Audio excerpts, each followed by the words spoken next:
خدا اس خوش فہمی سے باہر آؤ، سنیوں باہر آ جاؤ. یہ ہمیں دھوکے میں مبتلا کیا گیا ہے کہ تم نبی کے نام کے نعرے لگاؤ، نعت خوانی کرو، نجات پا جاؤ گے. کوئی ایسے سٹینڈرڈ شریعت نے نہیں دیا. اطاعت رسول ہے. میں یہ نہیں کہہ رہا ہوں نعت خوانی غلط ہے، میں یہ نہیں کہہ رہا ہوں اس پہ ثواب ملے گا، یہ ثواب نہیں ملے، نو ثواب حاصل ہوگا، ثواب نہیں ملے گا یہ میں نہیں کہہ رہا ہوں.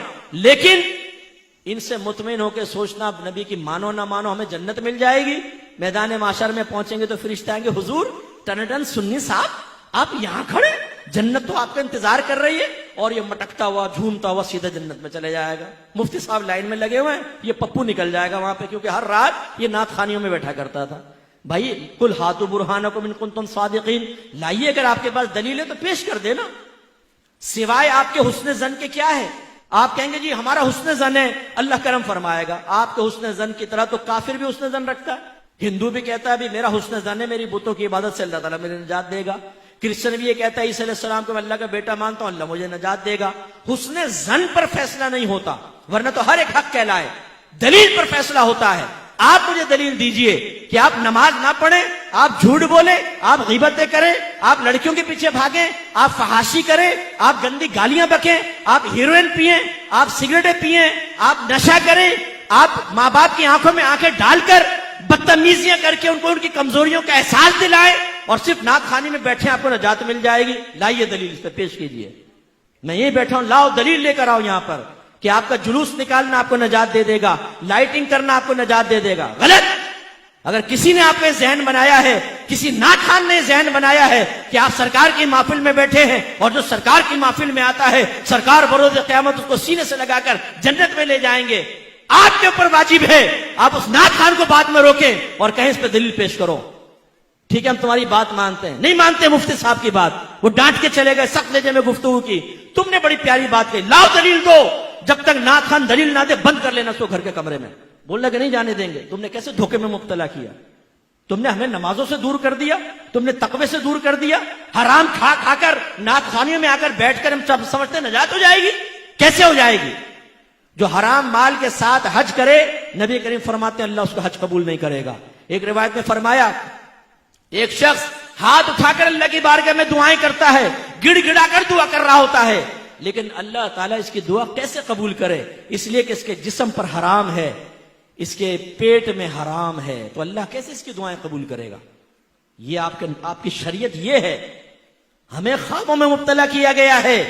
جلوس نکالو نجات ہے، لائٹنگ کرو نجات ہے، تیجے 40ویں کرو نجات ہے، 11ویں کرو نجات ہے، تم بروز قیامت آؤ گے سرکار تمہیں بخشوا لیں گے.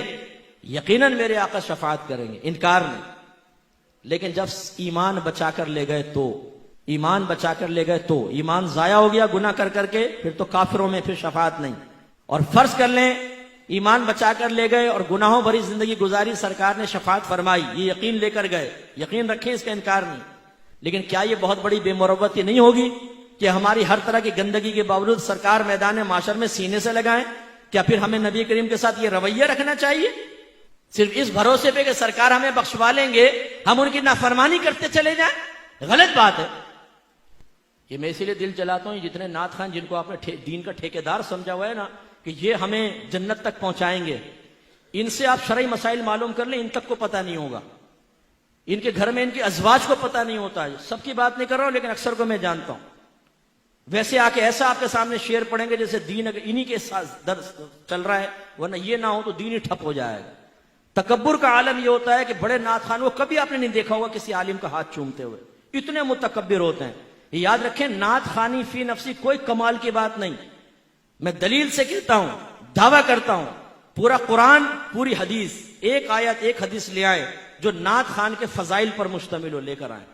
میں بولتا ہوں، چیلنج کرتا ہوں آپ کو، میں عالم دین کے اوپر فضائل کے اوپر آپ کو سینکڑوں آیات حدیثیں پیش کر سکتا ہوں. نعت خوان پر ایک پیش کریں آپ کہ نبی کریم نے فرمایا جو نعت خوانی کرے گا نعت پڑھے گا. اور بولتے کیا ہیں؟ سرکار نے مجھے اپنی نعت کی خدمت کے لیے منتخب کر لیا ہے. اچھا بھائی لا دلیل دے. خواب میں آئے تھے سرکار، یا تجھے ٹیلی فون کیا تھا، یا کسی کے ذریعے پیغام پہنچایا تھا کہ تو اس خدمت میں مامور ہو جا؟ کس نے کہا تھا؟ وہ آپ کو متاثر کرنے کے لیے. اور ہم بعض اوقات عالم اور نعت خوان کو بالکل برابر کا درجہ دیتے ہیں، بلکہ بعض اوقات تو نعت خوان اوپر ہو جاتا ہے، عالم نیچے ہوتا ہے. آپ کی مسجد کا امام وہ اگر بیٹھا ہو اور ایک مشہور بڑا نعت خان آ کر بیٹھے، آپ کا امام حقیر ہوگا، چاہے وہ عالم دین ہو، وہ نعت خان کو بڑا صوفہ دیا جائے گا، امام صاحب سائیڈ میں بیٹھے ہوں گے۔ یہ تقسیم کس نے کی ہے؟ یہ نعت خانی کو اتنا اوپر جو آپ نے چڑھا دیا ہے، جو ریاکارانہ، بعض نعت خان ریاکارانہ نعت پڑھتے ہیں، پیسے کے لیے نعت پڑھتے ہیں۔ اگر آپ ان کو پیسہ نہ دیں، آپ بلائیں نعت خان کو، بولیں پیسہ ایک بھی نہیں دیں گے، آ جائے نا، اللہ کے لیے پڑھنا، چل رہے بھاگ جائے گا۔ میں نے ایک دفعہ فون کیا ایک نعت خان کو، ان کے اسسٹنٹ نے اٹھایا، میں نے نام نہیں ظاہر کیا، میں نے کہا فلاں ہیں، بولے وہ مصروف ہیں، آپ بولیں کیا کرنا ہے۔ میں نے کہا میں نے کہا چلو آزماتا ہوں، میں نے کہا ایک نعتیہ محفل رکھنی ہے، ان سے ٹائم لینا ہے۔ ہاں بتائیں، میں ان کے اسسٹنٹ ہوں۔ اچھا لے جاؤ، بڑا سخت اس نے رکھا ہوا نا۔ تو میں نے کہا کیا وہ کچھ پیسے سے بھی لیں گے؟ آپ کو کچھ بھی معلوم نہیں، ایک نعت خان اپنا ٹائم نکالے پیسے نہ لے۔ میں نے کہا اچھا بھائی مجھے پتا نہیں تھا، کون ہیں آپ؟ میں نے کہا بھائی مفتی محمد اکمل کہتے ہیں۔ ارے مفتی صاحب آپ نے پہلے کیوں نہیں بتایا؟ یار تم ابھی تو ڈانٹ رہے تھے مجھے، تم مجھے ذلیل کر رہے تھے فون کے اوپر، ابھی میں نے نام لیا تو تم نے فوراً، اگر یعنی عام آدمی ہو تو ذلیل کرو اس کو جتنا مرضی، پیسے کے بغیر تم آتے نہیں ہو، پیسے لے کے استنجا خانے میں جا کے لفافہ گنتے ہو کتنے پیسے دیے، کم ہوتے ہیں تو آ کے لڑنا جھگڑنا شروع کر دیتے ہو۔ ان کو کوئی ثواب نہیں ملے گا جو پیسے کے لیے پڑھے، کسی نعت خان پہ بدگمان بھی نہ ہو۔ معذاللہ میں پرٹیکولر کو نعت خان کا نہیں کہہ رہا ہوں، لیکن میں ان لوگوں کے درمیان بڑا رہا ہوں۔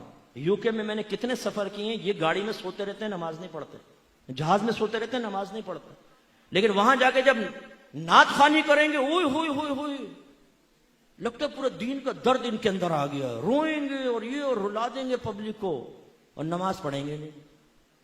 یعنی کیا کر رہے ہو؟ اور آپ نے ان کو ہیرو بنایا ہوا ہے۔